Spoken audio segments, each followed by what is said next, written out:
बिस्मिल्लाहिर्रहमानिर्रहीम। Dear students, आज हम जिस टॉपिक को डिस्कस करेंगे वो है फंक्शन रिटर्न्स रिजल्ट। यानी हम ऐसे फंक्शन आज बनाएंगे जो कि जब भी कॉल होंगे तो कुछ कैलकुलेशन करेंगे, कोई चीज़ कैलकुलेट करेंगे और फिर जो भी आंसर आएगा, रिजल्ट आएगा, उस आंसर को वो रिटर्न कर देंगे। और रिटर्न कहाँ करेंगे? जिसने भी उस फंक्शन को कॉल किया होगा तो वो आंसर या वो रिजल्ट उसी जगह पर रिटर्न कर देंगे। और इस काम के लिए रिटर्न का कीवर्ड इस्तेमाल होता है। और इस चीज़ को सिखाने के लिए फिगर 3.36 जो है उसमें एक पाइथन कोड है जो पेज 117 पे है। इसको हम ट्राई करते हैं। ये पाइथन कोड छोटा सा कोड है, इसको हम ट्राई करते हैं। यहाँ पे सबसे पहले लाइन नंबर 1 पे लिखा हुआ है लिस्ट अंडरस्कोर ऑफ अंडरस्कोर नम। ये मल्टी वर्ड वेरिएबल नेम है, इसलिए रीड एबिलिटी बढ़ाने के लिए इन 3 वर्ड्स के बीच में अंडरस्कोर का इस्तेमाल किया गया है ताकि ये वर्ड्स जो हैं ये रीडेबल रहें। उसके बाद फिर लिस्ट के अंदर 7, 8, 9, 10, 11 ये इसके 5 एलिमेंट्स हैं। लिस्ट क्या है ये हम लिस्ट की वीडियो में देख चुके हैं। अगर आप लिस्ट के बारे में जानते नहीं हैं तो पहले आप लिस्ट वाली वीडियो वीडियो देख लीजिए। अब ये तो हमने लिस्ट डिक्लेयर कर दी, इसमें हमने नंबर्स भी बता दिए कि इसके अंदर ये 5 नंबर्स हैं, 5 एलिमेंट्स हैं। अब हम जो फंक्शन है उसको डिफाइन करने लगे हैं। फंक्शन का नाम है लिस्ट अंडरस्कोर सम अप। यानी हम क्या कर रहे हैं, एक फंक्शन जिसका नाम है लिस्ट सम अप उसको हम डिफाइन कर रहे हैं। DEF जो कीवर्ड है जिसकी मदद से हम फंक्शन को डिफाइन करते हैं। आगे एम्प्टी पैरेंथेसिस का मतलब ये है कि भाई ये जो लिस्ट सम अप का फंक्शन है इसको हम कोई भी आर्गुमेंट नहीं देंगे। अब इस फंक्शन की बॉडी के अंदर जो काम किया गया है वो ये, एक तो ये कि सम एक वेरिएबल है जिसको 0 वैल्यू दी गई है। ठीक है। और उसके बाद फिर नेक्स्ट लाइन नंबर 4 पे एक फॉर लूप चल रहा है, एल इन रेंज 5। अब आप जानते हैं कि इसका मतलब ये है कि ये रेंज 5 का मतलब ये है कि ये लूप 5 बार चलेगा। और जो एल की 5 डिफरेंट वैल्यूज होंगी वो 0 से स्टार्ट होंगी और 0, 1, 2, 3 और आखिरी वैल्यू 4 होगी, यानी 5 से कम होगी। तो 5 बार लूप चलेगा। एल की जो 5 डिफरेंट वैल्यूज होंगी वो 0 से लेकर 4 तक होंगी। और ये एल की जो वैल्यूज हैं ये बिल्कुल उसी हिसाब से हैं जिस हिसाब से इस लिस्ट की जो इंडेक्सेस हैं या इंडाइसिस हैं वो हैं। यानी हम जानते हैं कि लिस्ट के अंदर जो पहला एलिमेंट होता है इसकी इंडेक्स 0 होती है, अगले एलिमेंट की 1, फिर 2, फिर इसी हिसाब से 3 और इस आखिरी एलिमेंट की इंडेक्स जो है वो 4 होगी। तो जो इस लिस्ट की एलिमेंट्स की इंडाइसिस हैं उसी हिसाब से एल की डिफरेंट वैल्यूज होंगी। उसके बाद फिर इस लूप के अंदर क्या किया गया है, sum plus equal to list underscore of underscore num. और फिर ब्रैकेट में जो एल है वो दिया गया है। और आप लिस्ट को अगर जानते हैं तो आप समझ गए होंगे कि यहाँ पर हम एक एक एलिमेंट को, एक एक इंडिविजुअल एलिमेंट को इस्तेमाल करना चाह रहे हैं। तो लिस्ट के नाम के साथ हमने ब्रैकेट में एल को लिखा है, जिसका मतलब ये है कि अगर एल की वैल्यू, जब for example loop first time चल रहा है तो एल की वैल्यू 0 होगी, तो ये लिस्ट ऑफ नम यहाँ ब्रैकेट में 0 आ जाएगा, जिसका मतलब ये है कि इस लिस्ट का पहला पहला एलिमेंट यहाँ पे 7 इस्तेमाल होगा। ठीक है।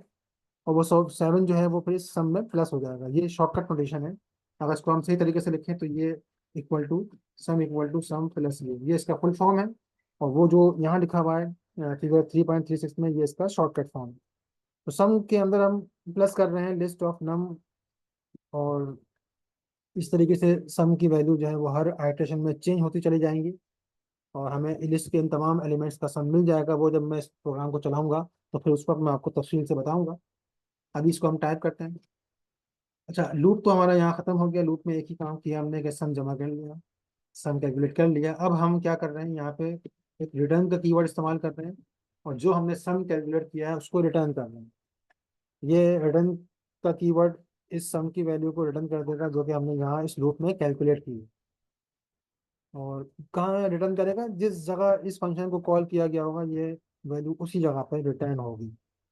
तो मैं अब यहाँ पर डायरेक्ट प्रिंट का फंक्शन कॉल किया गया है। मैं आप लोगों की आसानी के लिए ये डायरेक्ट प्रिंट का फंक्शन कॉल नहीं करता।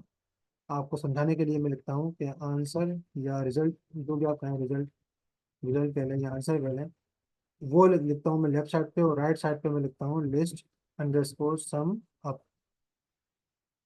यानी मैं लिस्ट अंडरस्कोर समअप का फंक्शन कॉल कर रहा हूँ और उसको मैं रिजल्ट फंक्शन के सॉरी रिजल्ट जो वेरिएबल है उस उसको मैं ये असाइन कर रहा हूँ। अब फंक्शन किसी वेरिएबल को असाइन करने का मतलब क्या है कि ये फंक्शन जब कॉल होगा और ये जो वैल्यू रिटर्न कर रहा होगा तो वो रिटर्न वैल्यू जो भी होगी वो इस रिजल्ट के वेरिएबल को असाइन हो जाएगी। ठीक है, यानी इस रिजल्ट की वैल्यू क्या है अभी पता नहीं है। यहाँ सम की वैल्यू आपने देख लिया 0 है, या इस लिस्ट ऑफ नम की वैल्यूज जो डिफरेंट वैल्यूज हैं वो आप लोगों ने देख ली हैं। लेकिन इस रिजल्ट वेरिएबल की वैल्यू क्या होगी कि जब ये फंक्शन कॉल होगा, ये फंक्शन कॉल होने के बाद जब एग्जीक्यूट होगा और जो चीज़ कैलकुलेट करने के बाद रिटर्न कर रहा होगा तो वो जो रिटर्न वैल्यू होगी वो फिर इस रिजल्ट की वैल्यू बन जाएगी। और फिर बाद में हम प्रिंट के अंदर उसी रिजल्ट को प्रिंट करेंगे। ठीक है, ये मैंने क्विकली इस प्रोग्राम को जो लिस्ट फिगर 3.36 में है टाइप कर लिया है। तो इसको हम अभी हम चला के चेक करते हैं। उम्मीद है कि इसकी आउटपुट ये 45 ही आएगी। मैं इस प्रोग्राम को रन करता हूँ। इसका शॉर्टकट जो है वो F5 है। इसे मैं सेव कर लो, हमने सेव कर लिया है। और देख लें इसकी आंसर जो है वो 45 आ गया है। अब ये आंसर 45 किस तरीके से आया मैं तफसील से समझाने के लिए आपको डिबग के थ्रू समझाऊंगा। डिबगर का इस्तेमाल मैं एक वीडियो में आपको सिखा चुका हूँ। अगर आप डिबगिंग के बारे में जानते नहीं हो तो पहले आप डिबगिंग की वीडियो देख लीजिएगा। उससे आपको ये सब समझने में और भी आसानी हो जाएगी। तो हम इसको अब रन कर रहे हैं, लेकिन डिबगर हमने ऑन किया हुआ है तो ये with the help of debugger हम रन करेंगे तो आपको समझने में आसानी होगी। अब देखें, पहली पहली लाइन, लाइन नंबर 1, यहाँ पे हमने लिस्ट को ये वैल्यू असाइन की है। मैं इसको इस लाइन को एग्जीक्यूट करता हूँ तो आप देख सकते हैं कि लिस्ट ऑफ नंबर ये जो वेरिएबल है इसकी वैल्यू 7 8 9 10 11 यहाँ हमें शो हो रही है। ठीक है, आगे बढ़ते हैं। अब आगे जो है यहाँ पे लाइन नंबर 7 पे हम आ गए हैं। अभी ये जो फंक्शन था ये अभी नहीं चला है। ये हम पहले पढ़ चुके हैं पिछली वीडियो में कि फंक्शन उसी वक्त चलता है जब उसको कॉल किया जाए। और फंक्शन को इस जगह लाइन 7 पे कॉल किया जा रहा है तो अब ये फंक्शन कॉल होगा। अब ये फंक्शन कॉल होगा तो मैं इस टाइप का बटन दबाता हूँ तो ये फंक्शन कॉल हुआ। अब देखें, अब कंट्रोल यहाँ से दोबारा पीछे जंप हुआ है लाइन नंबर 3 पे। ठीक है, लाइन नंबर 7 से लाइन नंबर 3 पे जंप हुआ है क्योंकि फंक्शन कॉल हुआ है। अब तो ये फंक्शन एग्जीक्यूट होना शुरू हो रहा है। यहाँ सबसे पहले सम को 0 दिया गया है तो वो आप देख रहे हैं कि सम की वैल्यू 0 है। अब ये लूप चलना शुरू होगा और हम जानते हैं कि रेंज 5 का मतलब है कि एल की वैल्यू 0 से स्टार्ट होगी। तो यहाँ आप देख सकते हैं कि एल की वैल्यू 0 है। अब एल की वैल्यू यहाँ 0 है तो लिस्ट ऑफ नम में यहाँ इंडेक्स 0 जिसका मतलब 7 है।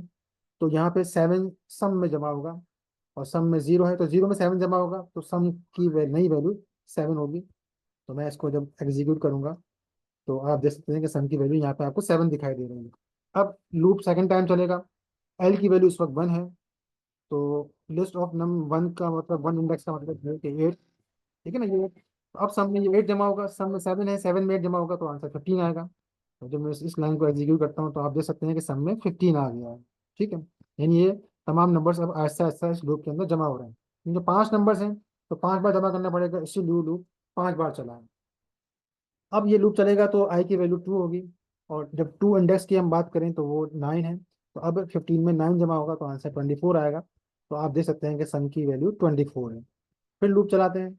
अभी आई की वैल्यू सॉरी एल की वैल्यू 3 हो चुकी है। आप देख रहे हैं एल की वैल्यू 3 है तो इंडेक्स 3 पर 10 है।